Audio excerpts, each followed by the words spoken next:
इस वक्त रायगढ़ जिले के लेलुंगा थाना क्षेत्र के छापरपाली गांव से एक बहुत बड़ी खबर सामने आ रही है।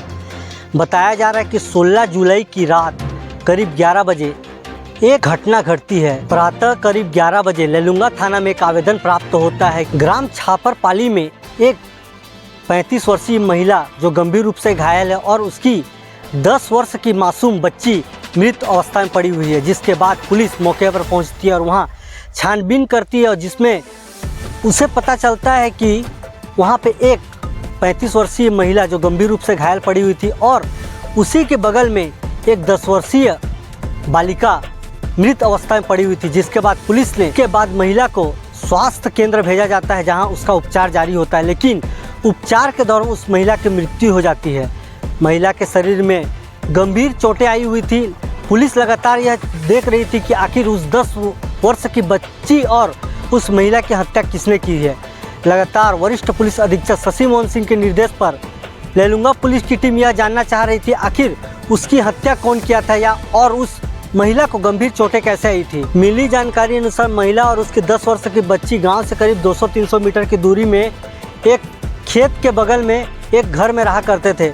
बताया जा रहा है कि उस महिला के जो पति हैं उसका डेथ हो गया था, जिसके बाद उन्होंने उस घर में रहते थे। पुलिस द्वारा लगातार जांच किया जा रहा था और एफएसएल की टीम और डॉग स्क्वाड की टीम लगातार इस चीज़ को जानने का प्रयास कर रही थी कि आखिर इस जो सनसनीखेज डबल मर्डर है इसके पीछे किसका हाथ है।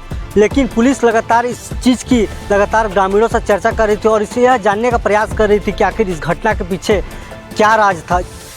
पुलिस की जाँच में एक संदिग्ध व्यक्ति भिखारी राम नागवंशी उम्र 65 वर्ष संदेह की निगाह में पुलिस की आई, जिसके बाद पुलिस लगातार जांच की और उसे पूछताछ की। जिस पहली बार में तो वह इस अपराध से वह मुकर गया था, लेकिन पुलिस ने लगातार उसके साथ पूछताछ की, जिसके बाद वह टूट गया और आखिर में वह अपना जुर्म कबूल कर लिया। जिस आरोपी द्वारा अपना जुर्म कबूल करने के बाद उसने वह घटना की स्टोरी कुछ इस प्रकार से बताई कि वह रात करीब 12 बजे वह उस सूने मकान में जाता है और वह उस महिला के साथ दुष्कर्म करने की कोशिश करता है। जिसके बाद महिला जग जाती है और उसका विरोध करती है, जिसके बाद वह व्यक्ति वहाँ पे पास में रखे एक ईंटे से उस महिला के सर पर चोट लगा देता है और गंभीर रूप से उसके सर से ब्लड निकलने लगता है। जिसके बाद वह महिला गंभीर रूप से घायल हो जाती है। जिसके बाद बगल में सोई 10 वर्ष की नाबालिग बालिका रोने लगी, जिसके बाद उस आरोपी ने उसे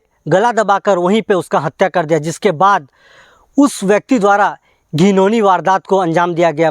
मृत बालिका के बगल में सोई उसकी मां मूर्छित पड़ी हुई थी, जिसके बाद उसी मूर्छित अवस्था में उसके साथ दुष्कर्म की घटना को अंजाम देता है। जिसके बाद उसने दुष्कर्म की घटना को अंजाम देने के बाद वह वहां से निकल जाता है और साक्ष्य छुपाने के लिए और पुलिस को गुमराह करने के लिए वह अपना जो ब्लड से सनाया हुआ धोती था उसे वह किसी दूसरे जगह पर ले जाकर छुपा देता है। जिसके बाद वह काफ़ी दिनों तक गांव में खुलेआम घूमता रहता है ताकि किसी को यह भनक ना लगे कि यह घटना के पीछे मेरा ही हाथ है। इस अंधे कत्ल की गुत्थी को सुलझाने के बाद रायगढ़ पुलिस ने की बड़ी कामयाबी सामने आई है और इस अंधे कत्ल की गुत्थी ने फिर से साबित कर दिया कि पुलिस की गिरफ्त से कोई भी अपराधी दूर नहीं भाग सकता। इस घटना को लेकर रायगढ़ पुलिस क्या कर रही है आइए सुनते हैं और ऐसी क्राइम से जुड़ी खबर देखने के लिए देखते रहिए। मैं गोल्डी साहब के साथ जसपुर सिपाही। थाना लेलुंगा के ग्राम छापरपानी में हुए डबल मर्डर केस की गुत्थी को पुलिस के द्वारा सुलझाया गया है और जिसमें कहानी इस प्रकार की थी कि 16 जुलाई को प्रार्थी ने रिपोर्ट दर्ज कराया था कि उसकी मौसी की लड़की जो कि उसके पति की मृत्यु के बाद मानसिक अवसाद में रहती थी और अपने गांव में किनारे में अपने 10 माह की बच्ची के साथ वहां पर निवासरत थी। घटना दिनांक को घटनास्थल पर उसकी 10 वर्षीय बच्ची की हत्या कर दी गई थी और इसे भी बहुत बुरी तरीके से घायल किया गया था। इसे हॉस्पिटल में एडमिट कराया गया था और अंततः दूसरे दिन इसकी भी मृत्यु हो गई। ये डबल मर्डर का केस पुलिस ने 103 बीएनएस के तहत मामला पंजीबद्ध करके विवेचना में लिया था। चूँकि घटनास्थल पर कोई भी चश्मदीद साक्षी नहीं था, पुलिस को लगातार इसमें चुनौतियों का सामना करना पड़ा। हमारी एफएसएल की टीम वहाँ पर पहुँची और लगातार संदेहियों से पूछताछ की जा रही थी।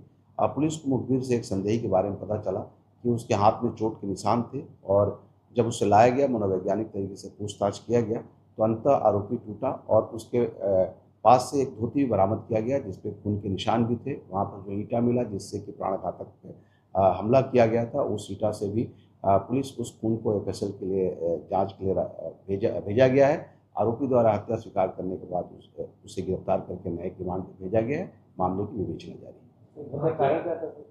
हत्या का कारण अभी जो समझ में आ रहा है कि आरोपी ने उसके साथ दुष्कर्म किया और नशे की हालत में दुष्कर्म करने के बाद जब वो विरोध करी तो उसकी बच्ची को वहीं पे उसकी हत्या कर दिया और इसे भी बहुत बुरी तरीके से मारा और ये समझ के कि ये संभवतः मर गई है, उसके बाद वो फरार हो गया।